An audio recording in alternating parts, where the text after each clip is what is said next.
chỉ xa cầu châu tô mò nhà nung mò cùng chỉ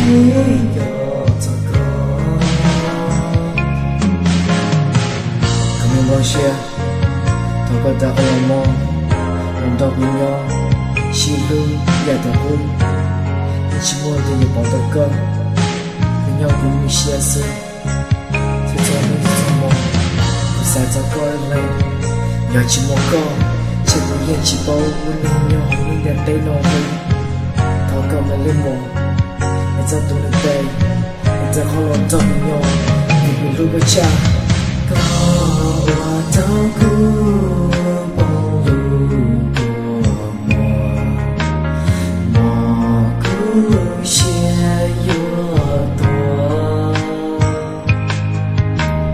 có cho cứ chia muốn lu rồi tự chia mù hoa lu này tao cũng chia cứ yo chỉ xa cho nhớ ta lo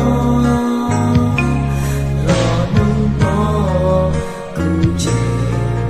cho con cứ chỉ xa